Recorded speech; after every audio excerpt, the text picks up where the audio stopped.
Bon, effectivement, donc là, on peut trouver, en travaillant là-dessus, on peut trouver plein d'informations intéressantes, aussi bien dans les EMI que dans les SHC, sortir du corps, qui peuvent là aussi. Donc là, l'intérêt du travail là-dedans, c'est vraiment que ça peut donner des indices très intéressants sur le fonctionnement. Le syndrome du savant, on en a parlé, c'est-à-dire est-ce que des personnes utilisent un process dans leur cerveau pour accéder à l'information, ou est-ce qu'on a l'impression qu'ils ont l'information de manière instantanée? Et dans ce cadre-là, ça veut dire qu'ils ont accès à une zone de données qui n'est pas dans ce monde-là, qui est ailleurs, et en instantané, alors que sinon, effectivement, c'est un process. Et ça, c'est des expériences qui peuvent éventuellement être montées. Après, les impressions et des contacts avec des personnes décédées.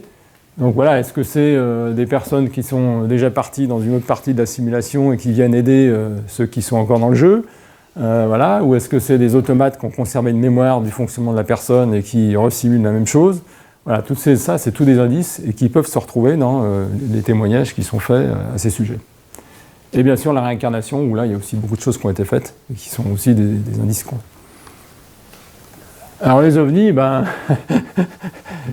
j'aimerais bien que Jacques Vallée nous donne son avis, ça serait intéressant.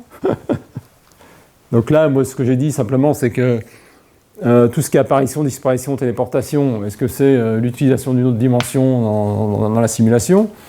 Les abductions, est-ce que c'est un mécanisme de contrôle? Alors bien sûr, les abductions, il y a à boire et à manger, on ne peut pas non plus, il y a certains on peut considérer que c'est des phénomènes purement psychologiques, mais bon, sur l'ensemble des phénomènes, je pense, Jacques Vallée pourra donner son feedback, il y a quand même des choses qui restent stables.